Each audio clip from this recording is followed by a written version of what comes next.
Hi, and welcome to this week's episode of Money with Alpha. Today, I want to talk about a topic which I think is going to be close to a lot of our hearts, and that is the concept of mental load. And I'm talking specifically about mental load around money. And there's a lot of it at the moment. Not that it's ever not there, but I feel like it's dialed up ever since there've been the announcements from the federal budget in Australia and just generally all the things that are going on in the world. We've got fuel crises, we've got political like issues going on around the world, and there's so many agendas and so many messages and so many things that are impacting what's going on. And so a lot of us are in this like freeze moment because the mental load is just getting too much. So what do we do when things get too much? We just stop. And that fight or flight response just turns into freeze because we don't know whether to fight or to fly or to flee, or what do we do? So we just sit still and be like one of the animals that are just waiting for anything to move, and then we'll respond or react once things around us start to move. So the mental load part, and then that's just for the money side. Then there's all the other things. And I'm a pretty organized person, but even I've been like dropping the ball a bit this year in things. Like my daughter had a choir Eisteddfod in the evening for her school, and I had managed to miss somehow in all of the information that had been sent our way as parents that this was even on. I knew they were rehearsing for something, but I thought it was a separate type of performance, which they're also doing. But this Eisteddfod thing was there as well. I was going, oh, okay. So I only realized this probably about a week before. So then I'm going, oh my goodness, if I'm missing that, what else am I missing? And then it just feels like there's a lot. So I wanted to talk to it and to help you realize that if you're feeling this as well, you are not alone. And it's okay and it's understandable. And to be honest, it doesn't really matter how many organization systems that you've got in place. Sometimes things do fall through the cracks. And sometimes you can almost have a bit too many. Like I was looking at a few different like project managements or organizational tools recently, then I was like, oh my goodness, some of them are just like Notion. People love Notion. I just can't get it to work for my brain. It's too freewheeling. I just need some clear boundaries that I can work within. And I like Trello. So I was like, I'm just going to stick to Trello. It works. It's very checklisty.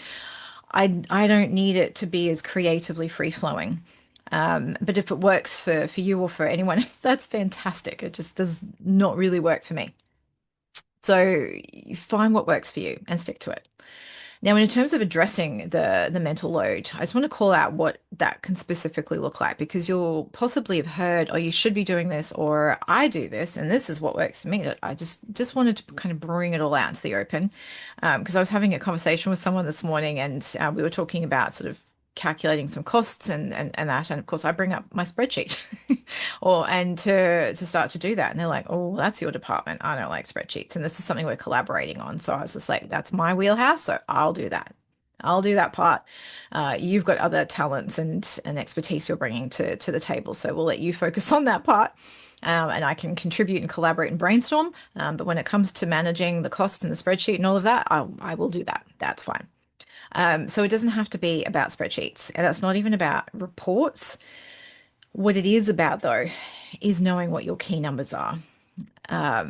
Business owners, it's really important to at least know, and it's not just about revenue and profit, it's other things. It's churn, client retention, and if it's product based, then it's which products are selling, how are people finding you? So there's a few types of key metrics, but once you find out what those key ones are, and there might be 10 of them, but once you know what they are, just track them. Just get clear and set it up and just track those ones and just and watch the trends, because you'll find out so much when you track the same numbers continuously, and then you'll start to see what isn't working. So that mental load can be lifted with a little bit of structure. And then recognizing what you don't need. You don't need, mammoth spreadsheets. You don't need really complex things to help you. You just need something to take the data and make it simple. And then if there's a report that simplifies everything even more or does some analysis for you, so much the better. And in this day and age, AI can make that part really, really simple. It can pull the data out and it can analyze it. And if you tell it exactly what you want it to spit out, it can do that for you. So that part can be quite simplified. It's just then getting clear on what are the actual specific numbers that you want to track, because for every business it's going to be slightly different. And even in your home life, I have a couple of key things that I track. And to be honest, one of them is insurances, because I want to see what's going up each year. I want to make sure we're covered for the right amount. I like to shop around to make sure I'm getting the best deal. And I like to ring up my insurer and negotiate and go, well, I'm a loyal customer. You're giving new customers discounts. What are you going to give a loyal existing one? And I know what you're charging and what your discounting rates are. So what are you going to do for me? And it's amazing what can come of that. Like literally just a conversation that you sort of have to overcome your initial hesitation around wanting to have well, it's not even a confrontational conversation, to be honest. You ask them and then quite often they just give it to you. But know what you want as you're going into those conversations. So the bills part, there's definitely areas. And I mean, to be honest, takeout, it's another thing. I mean, to be honest, in our household, we don't really eat a lot of takeout. You know, I do a lot of cooking and so does my husband. So we don't really get takeout all that much. For me, it's mainly like my daughter loves sushi. And I've tried making it sushi and I make these little sushi balls and everything that she likes, but I think it's also the going and getting the food as well that she enjoys. So I'm like, we need to kind of rein that in. So if I have the numbers to show her, and I was like, here's the sushi. You know, it stops being special if it happens quite that often. It'd be like, oh, sorry, mama. And so she can have it, once every few weeks, but it's still meant to be a bit more of a treat. Because, we make some beautiful food at home and I'd like her to enjoy that. And there's also a nutritional value that goes with it as well, rather than always just white rice and a bit of tuna. Um, so it's tracking those sorts of things, fuel consumption in a way. Like I do look at that kind of thing too. And even when traveling, it's really, really interesting to see how quickly things can add up, which is why I give myself like clear boundaries and I try and prepay and pre-book as many things as possible so that I'm not having to just outlay at the time just to go, oh, well, we'll just do that because that's just it's just easier and cheaper. But then when things don't go to plan or you need to sort of spend a bit more, it's okay. Like when I was in Melbourne recently and we were going to Legoland, which I'd already promised my daughter that we would go to the Legoland Discovery Centre, and I hadn't actually realized that it was in a shopping centre in Chadstone, which was not close to the city, which is where we were staying. I was going, oh my gosh. And that public transport was also not going to be particularly easy to get there. I was like, oh, how are we going to get to this place? A little bit of research. They had a free shuttle bus that went from the city out there. I was like, oh, yay. But the return journey, we couldn't take the shuttle bus because we were flying out and it didn't work with timing. So we ended up catching a taxi. And I was like, you know what? It was better to just do that one way than it was to have to pay a taxi both ways. So there was flex in that, which I was okay with because it also added to the convenience and we saved time and it meant we got to still catch up with some family as well before our flight. So it's interesting how when you start to be clear on what it is that you want and you are clear on what you're willing to spend money on and where you can create some structure and boundaries and you have a bit of to be honest, the mental load comes when we don't have clarity over what we want and we don't have a little bit of a plan about what we want. And if we don't have visibility over our money, it becomes quite difficult as well. So I'll talk about that more in a moment, but the cognitive load part, a lot of the time bills, and I know these days you can automate, like you do direct debits and things just automatically come out. There is still a mental load even in that because I run my finances quite sort of my day-to-day cash flow is very lean.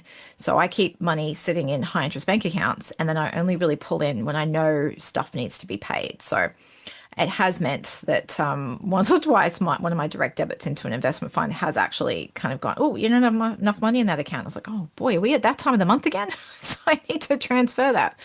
And so, but once you get into the rhythm, it does get a little bit easier, but there is still a certain degree of cognitive load that you need to be aware of when you're setting things up as well.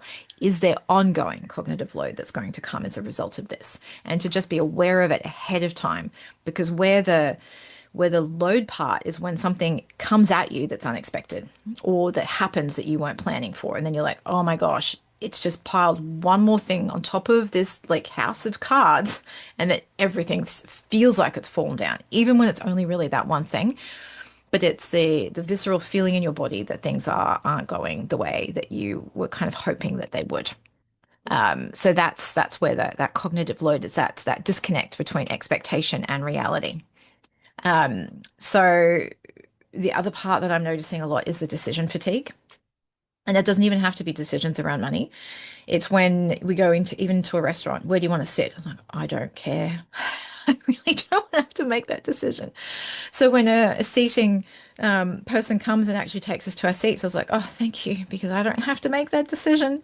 Or when you're looking at a menu trying to decide what to eat, you're like, oh my goodness, there's too many choices. Just give me like, and to a certain extent, it's a bit easier for me because I don't eat meat, so I can like it's a little bit like that Guess Who game when you ask the first question, is it male or female? Or you say, is it a male? No, then it has to be female. So then you just put all the males down, and then you're like, okay, I've like shrunk my pool of decision making options.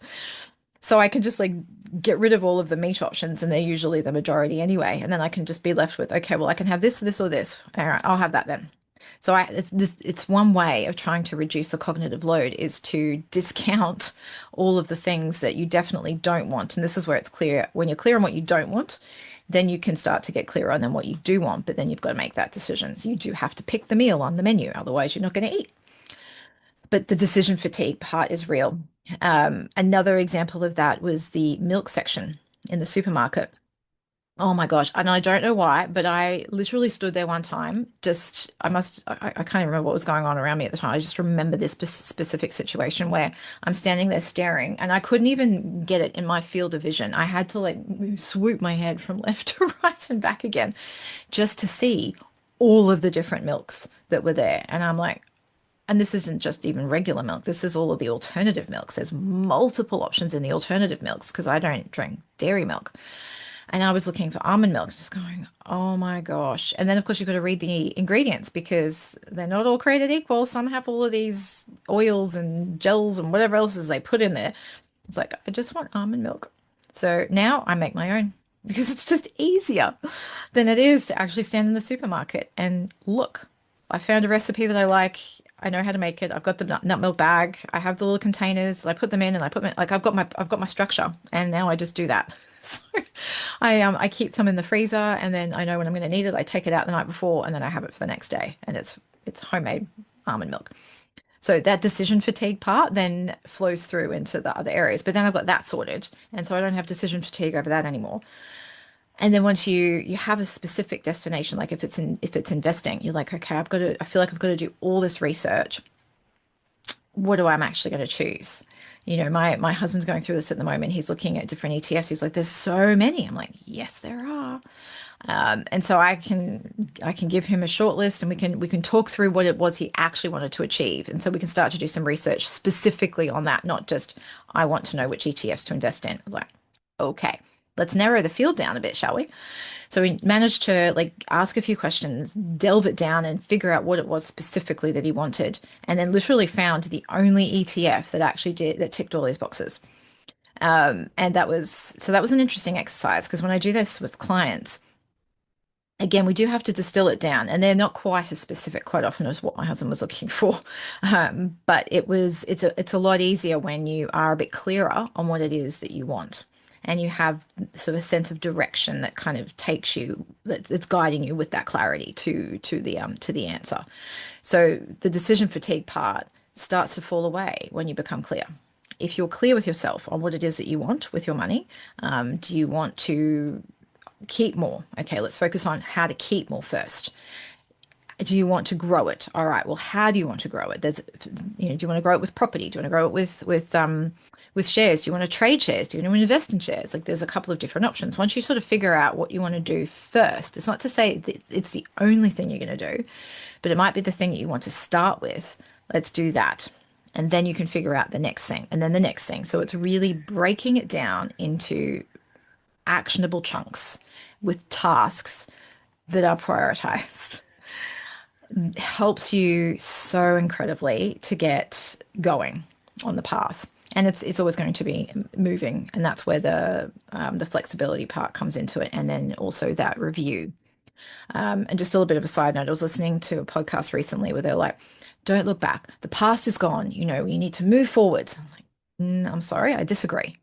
You do need to look backwards. You do need to reflect and look at because you'll have come further than you realize, whether it's with money or with health. This podcast was talking about health. You do actually need to look at where you've come from because otherwise you have no idea of how far you've come. You're constantly feeling like you're behind. You're constantly feeling like you're failing or constantly feeling like you're not doing enough until you look back and then you're like, whoa, okay, I've actually done quite a bit. I've come a fair way. Am I where I want to be? Not yet. But then we're never going to be where we want to be because our destination is always going to change and we're always going to be striving for something. But as long as it's known and intentional and deliberate, and then you can make sure that you're thriving on the path to that destination or that to be on that journey rather than just having it as a random kind of, oh, I'm just going to go with the flow, which is fine in terms of how you want to do it, but where you want to go still has to be clear. So then on top of this decision fatigue comes change fatigue. Gosh, all these little like these words, these terms. Having worked in corporate for so many years, I've heard a lot of these terms before, and it's likely you have as well. Unfortunately, they're terms because they are relevant. And we are all experiencing a lot of change fatigue at the moment. If you're working in business, there's changes, payday super. And if you've got, the gig economy changes that have just come in as well to give people higher minimum wages. So there's always things that are happening in this space. Contractors now having super. I mean, that happened a few years back, but there's all these things coming at you. If you're working in industries like NDIS, those changes are constant. It's just the state of our world. And it's some things we can control, but many we can't. So the changes are then inflicted upon us, and we've got to figure out how to navigate our life in this new state. So at the moment, it's a perfect example. There's so many investors scrambling because they're like, we've based our entire future on property, and that landscape is changing. Even inside self-managed super funds, investing in property has changed. It's not to say that it's still not a valid strategy, but you still have to reconsider or consider, is it still the right strategy? And obviously, tax isn't the only consideration when you're looking at investing in wealth building, but it's still got to be part of your strategy and part of your consideration. So that change has created a whole of new interest and work for accountants, financial planners, for lawyers, for everyone in the finance industry, and the wealth builders and the investors and all of that. And then all the compliance work that's going to come with it, unfortunately, and all the calculations and so forth when the indexation rules kick in. So I'm not going to go down that path because I don't want to derail us from that concept because I don't want to add to your mental load right now because we're trying to figure out how to navigate life with all of that mental load. And ultimately, there's three different components to helping you manage your mental load. The first one is that clarity and direction that you have, that you need to be clear on what it is that you want and why you want it and what you want, not what society thinks you should want or what at your age you should want or what at your gender or whatever it happens to be, what family members or even your partners. Like, what is it that you fundamentally want? Because you do know. You've just either silenced it or you don't feel comfortable voicing it, but start to own it and voice it. It's really important. Number two is visibility. You need to be able to see, and this is financially, your money. You need to see where it is. Where is it? Where is it going? Where is it coming from? Where is it like containerized right now in terms of is it in super and savings accounts and investment accounts and property? Like, where is it? You need to be able to see it in its entirety. Otherwise, it's just these like post-it notes in your mind, just sticking around everywhere, which you're like, oh, I don't really know how this all fits together. So you need to be able to see it all together. And then the structures and system that you put in place needs to be flexible because unfortunately, none of this is going to go away. The mental load can be lessened and can be managed better, but the load will still be there, unfortunately. So the decision fatigues, the change fatigues, the volume of information, all of that is still going to be around. So you need to be able to create the structures and systems to support you that are flexible to move with you as everything around changes, but also as you change. Because as you grow and develop, like think back 10 years, 20 years, you're not the same person. Your wants and desires have changed. Perhaps the type of lifestyle you want has changed. Maybe it's grown, maybe it's contracted a bit. The things that you want to do may have changed. You may not want to travel to a different country every year. Instead, you might want to go back to the same country and see it more thoroughly. You might want to do cruises. You might want to, I never thought about it, you might want to do a rail journey. You might want to just for fun go back and do some backpacking even, like it really, there's no rules in this regard, which in some cases adds to the mental load because there's so much choice to be made. Back to the decision fatigue. But tap back into, and this is where the clarity piece, because all of these link together, what it is that you truly want. And then once you can see it all and you can set up your systems and structures to make it flexible enough to move with you as you keep checking back in with yourself and you gain greater and greater clarity, because the more you dig, the clearer you get. So I'm going to leave you there to ponder that and I would highly encourage you to grab a piece of paper and a pen.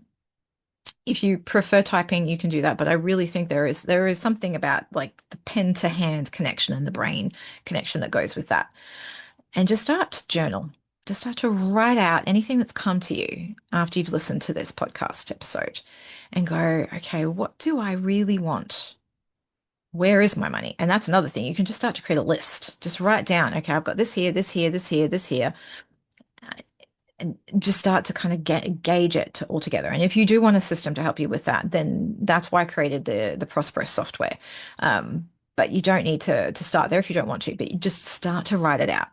Have that, give yourself that time and have that visibility so that you can start to reduce the feel of the load. Like I said, the load will probably still be there, but you can reduce how heavy that load is on you. So with that and your little bit of home play, I will leave you to enjoy the rest of your week and I will catch you in next week's episode.